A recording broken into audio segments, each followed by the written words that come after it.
तो उसका टॉवेल वहीं पर लटका हुआ था। उसने टॉवेल हाथ में लिया तो देखा कि उसका पूरा टॉवेल खून के धब्बों से सना हुआ है। अरे अरे ये क्या? ये टॉवेल तो मैंने उस लड़की को दे दिया था। ये वापस मेरे बाथरूम में कैसे आ गया? और इस पर ये खून के धब्बे कहां से आ गए? राघव ने आईने में देखा तो उसकी गर्दन पर एक बड़ा सा चाकू का कट लगा हुआ था, जिससे खून बह रहा था, जिसे देख राघव के होश उड़ गए। हाँ, अरे ये क्या?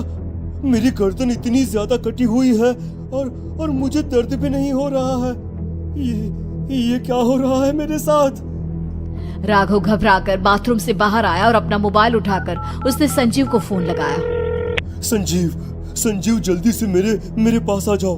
मुझे लगता है कुछ बहुत बड़ी गड़बड़ है, जल्दी आ जाओ। उधर से आवाज आई, लेकिन वो आवाज संजीव की नहीं बल्कि एक लड़की की थी। कुछ अजीब नहीं हुआ है, बस तुम्हारी मौत तुमसे मिलने आई थी और तुम्हें मारकर चली गई।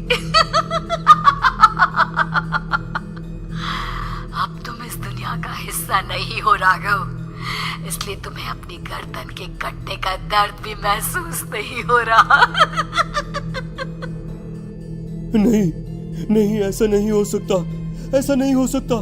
कौन हो तुम? तुम्हारी मौत। अब संजीव के पास खबर पहुंचती है कि राघव ने अपने ही घर में चाकू से गर्दन काटकर आत्महत्या कर ली।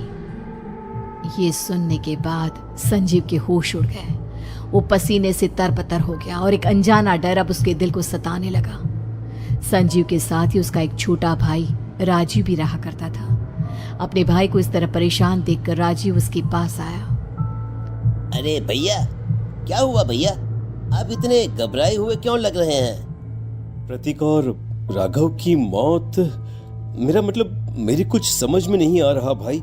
अचानक से मेरे दोनों दोस्तों ने आत्महत्या क्यों कर ली? अरे वो तो मेरी भी समझ में नहीं आ रहा है भैया। हाँ, हो सकता है कि कोई परेशानी होगी और इसीलिए उन्होंने ऐसा किया होगा। हाँ, लेकिन दोनों की जिंदगी में एक साथ परेशानी और दोनों का इतनी खतरनाक तरीके से आत्महत्या करना, कहीं ऐसा तो नहीं